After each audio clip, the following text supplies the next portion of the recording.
Growing up, anytime I felt upset, frustrated, or sad, my mom would say, "Think positive." She meant well. She believed that if I focused on the good, the bad emotions would disappear. And so I tried. I buried my sadness, pretend the anger wasn't there, and force myself to smile. I tell myself, it's fine, it's not that bad. But no matter how hard I pushed those feelings away, I was left with a hollow ache in my chest, like something was missing. Do you know that feeling when you're carrying something inside that hasn't been expressed? I remember one day, after a fight with my best friend, I came home on the verge of tears. My mom said, "Don't cry. Just think about all the good times you've had together." So I swallowed my tears and forced a smile. But the sadness stayed heavy, like it didn't have anywhere to go. At the time, I didn't know what was wrong. I only knew that no amount of thinking positive made me feel better. As I got older, I became really skilled at avoiding my emotions. Anytime they showed up, I distract myself, working harder, staying busier, hanging out with friends, or overanalyzing it until it didn't feel real. Anytime anyone asked how I was feeling, my response was always, "I'm good, I'm great." But what I've learned over 20 years of self-development is that emotions don't disappear when we ignore them. They sit beneath the surface, rising up when we finally stop. I know this because I lived it. For years, I was tense and anxious. My way of coping was fleeing discomfort or people-pleasing to avoid facing my emotions. When we suppress our emotions, we signal to our nervous system that something's wrong. We see emotions as a threat and react by fighting, fleeing, freezing, or people-pleasing. It's exhausting, isn't it? But what if there's a different way? One that challenges the habit of simply thinking positive and instead invites us to feel our emotions fully. Research backs this up. A study published in the Journal of Personality found that our ability to fully feel and accurately label our emotions, a concept known as emotional granularity, is key to emotional health. When we don't suppress or judge an emotion, but instead recognize it and express it fully, we enable our bodies to feel it fully. Here's what's fascinating.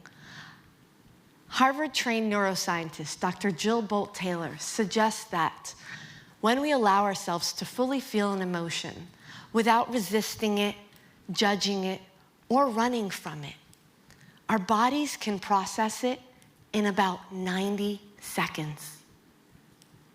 Think about that. Just 90 seconds. That's shorter than a song chorus or a coffee line. So why don't we allow ourselves to feel? Because we've been conditioned to believe that emotions are something to avoid, something to fix, to solve, or push down. Years later, I found myself in a situation where I couldn't avoid this question anymore. A massive setback in my business, financial hardship and deception, brought emotions crashing over me that I couldn't ignore. I did what I'd always been taught to do. I pushed through. I told myself, stay positive. I buried myself in work and distractions, convincing myself it was working. But deep down, I knew it wasn't. The fear lingered, growing heavier. It took over my work days, stealing the joy I once felt. I wasn't living, I was just surviving. Then one night, it all caught up with me. Sitting on the couch, I wasn't just feeling the fear. I was consumed by it. My chest felt tight. My breath was shallow. My stomach churned. Worst case scenarios raced through my mind. It felt endless. I was so exhausted from avoiding this emotion, from pretending it didn't exist. I thought, I can't keep doing this. Something has to change. But how can I face something so overwhelming? That's when I remembered my niece. A few weeks back, I was visiting my brother and his family, and I watched my 4-year-old niece have a big emotion, the kind we adults suppress or label as too much. She was frustrated, really frustrated, and her entire body showed it. She dropped to the floor, pounding her hands, kicking her legs, crying, screaming, her face scrunched up in the perfect expression of everything she was feeling. At first, it looked chaotic. I felt that familiar urge to step in, to calm her down, to fix it. But her parents didn't. Instead, they just stayed close. They didn't tell her to calm down. They didn't try to distract her or make the emotion go away. They simply let her feel it. And in that moment, as they stayed close, offering love and compassion, she moved through it in about 90 seconds. It was astonishing to watch. Her little body just knew what to do. She wasn't fighting her emotions. She was letting them flow through her. And when she was done, she stood up, wiped her tears, and moved on as if nothing happened. I thought, what if I could do the same? What if I could let this fear take center stage for 90 seconds, just like she did? So sitting on the couch, I turned to my husband and said, I can't do this alone. Will you hold me while I go through this? I closed my eyes, took a deep breath, and told myself, 90 seconds, feel it all. Let it out. At first, the fear hit me like a wave. It was heavy, suffocating. I cried, my breath coming in broken gasps. I felt every inch of that fear. The tightness in my chest, the lump in my throat, the heaviness in my stomach. And then something shifted. It didn't happen all at once. I felt the tension in my body begin to ease. My breath calmed, the tightness released. It was as if something that had been locked inside me for years was finally set free. And just like that, the fear was gone. Not buried, not ignored, gone. And for the first time in years, I felt calm, clear, light. I faced my fear. I felt it fully. And I let it take its course. And that fear, it never came back the same way. I had freed myself just by allowing myself to feel. That moment changed everything for me. I realized that emotions aren't something to fight or to fear. They're meant to be felt. They're our body's way of communicating with us. And when we allow ourselves to fully feel it, we move through it. What I experienced wasn't unique. It's something we're all capable of. Emotions, even the big, uncomfortable ones, aren't permanent.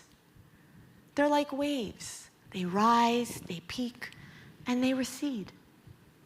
Problem is, most of us never let them complete their cycle.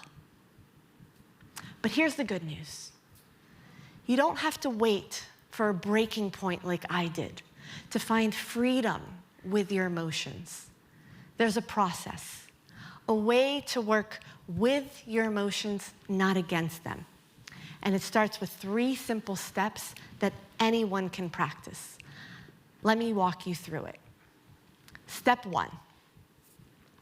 Imagine feeling off, but instead of saying, I'm sad, you pause and think, am I disappointed, lonely, disheartened? This is Yale University's Mood Meter, a tool that helps you identify subtle differences in emotions. Take sadness, for example. It could range from discouraged to disheartened to miserable. Each one feels slightly different in the body if you were to express it. By using this tool, you're not just naming the emotion, you're getting specific, which helps you understand and process it. Step 2. Work with your nervous system. Let's say you're feeling anxious. Instead of resisting it, pause and get curious about the sensations. There's a tightness in my chest, and my hands feel cold. By naming the size, shape, texture, temperature, you're shifting your focus from the emotion itself to its physical presence. This engages the logical part of your brain and shifts your body from reactivity to calm, signaling to your nervous system that you're safe. Step 3, give it 90 seconds to be the star. Imagine for 90 seconds this feeling you have takes center stage. Let it take up space. Act it out fully. What's the body language, the sound, the facial expression? Let it move through you. In those 90 seconds, something powerful happens. You're not just expressing the emotion. You're training your nervous system to get familiar with it. So the next time this emotion arises, your body's more familiar with it, better equipped to metabolize it, and less likely to see it as a threat. Set a timer for 90 seconds. Let it move through you. Notice how it shifts. It's not magic. It's how your body is designed. Tell yourself, 90 seconds, I can do this.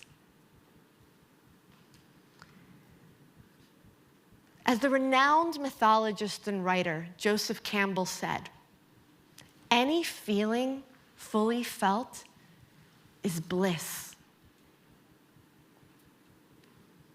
My invitation to you is this. The next time an uncomfortable emotion arises, don't push it away. Instead, give yourself 90 seconds to feel it fully. Because on the other side of those 90 seconds, you might find the clarity, freedom, or even joy you've been searching for. The only way to feel better is to get better at feeling. Thank you.